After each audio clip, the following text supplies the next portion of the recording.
Una amiga me dijo que aquí había mucho embroide y que como a mí me gustaba el bordado, que entonces me viniera para acá, que aquí era donde había más embroide, más bordado.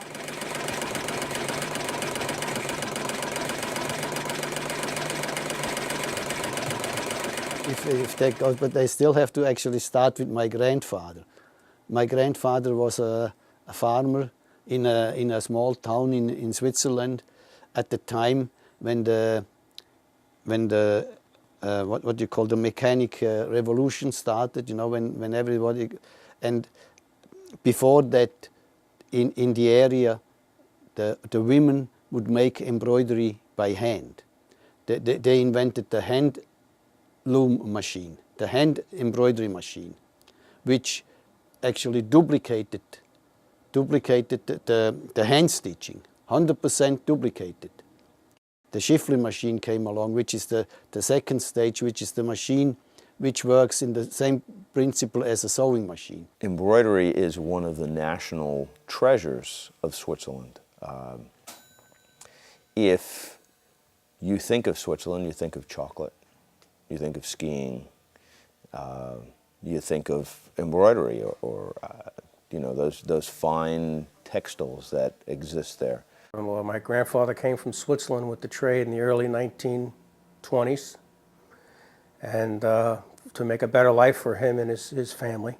And at that time, there was a blooming embroidery business here. Estudié en mi pueblo, después en la capital. Y de ahí viajé a Estados Unidos por el gran sueño americano. Well, the story goes that that there is a lot of rock in this area, and that they put the machines on solid rock, and to give them a good footing. More important than that was that we were close to Manhattan, middle of the garment center, and it was easy for the manufacturers to run into New York and see their customers. My father had a embroidery shop on 21st Street in Union City many, many years ago. At that time I was in high school, and of course you worked after school for a few hours, and I started to learn my trade as an apprentice there. This area was so well known for manufacturing embroidery. Everyone that you knew in some fashion had an association with the industry. That's how it used to be years ago. It's like a mom and pop shop. They call it mom and pop shop. But you know, from the embroidery, it's a lot of different immigration is passed, you know. Su segunda familia, porque en la casa su primera y aquí su segunda familia, porque es donde más uno pasa. The average day for the average owner and worker was 12 hours. We couldn't keep up with the work. But if you love the trade, you do it. You know, it wasn't. I think 99% of us, the old timers, you know, like the dinosaurs, like me, I believe that they did it because they loved it. I can still remember all my punchings. I can tell you if it's mine just by looking at it. I remember every one. In a mechanical machine, I would have to punch every stitch here.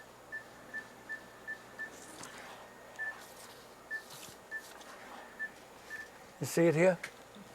Can you see it? Is that right? All right, now.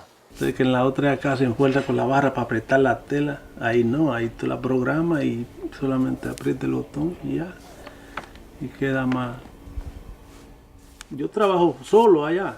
We old timers have always felt that embroidery should look not perfect. It should look like Grandma made it up in the attic with a needle. Well, they still look upon it as almost handmade. And it is a cottage industry. It is, even though it is a machine, you are still individually, each needle is stitching a thread onto a fabric. But invariably, everybody did have a specialty. They would have a niche. There's a neighbor we have next door that only does military patches, and that's her niche. That was her parents' niche as well. That was where they developed their specialty. Ours was more lingerie. I think one of his largest customers in the beginning was, they did slips. undergarments, you know, underdresses. And on these slips were beautiful. It was all tricot. And on the slip was beautiful embroideries on it. As I said, I had a love for bridal gowns, and I did some for wear-away. These are Shipley Venice laces made in New Jersey. We contract them to stitchers over there with our yarn. These are made specifically for the theatrical industry. Yeah, these are made on a dissolvable fabric.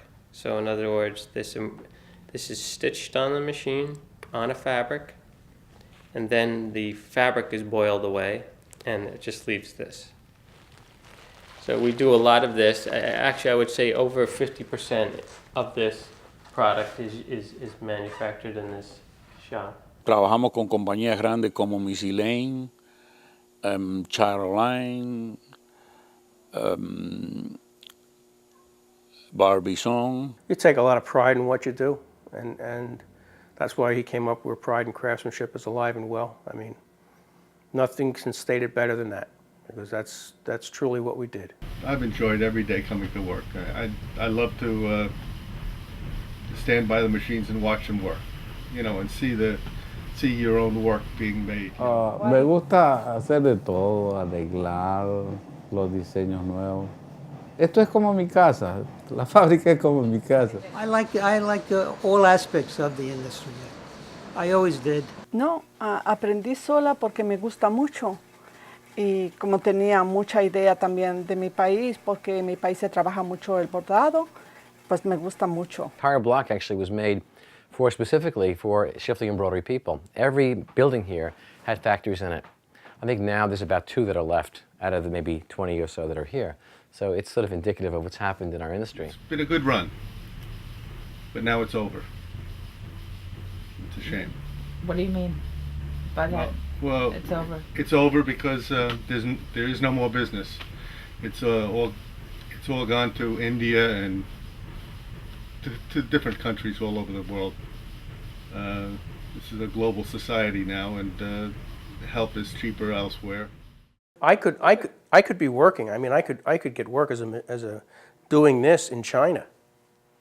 I mean, that's been offered to me, and you know, but I don't want to live in China. Yeah, I mean, I would love to teach someone. I mean, 45 years of experience, and why not?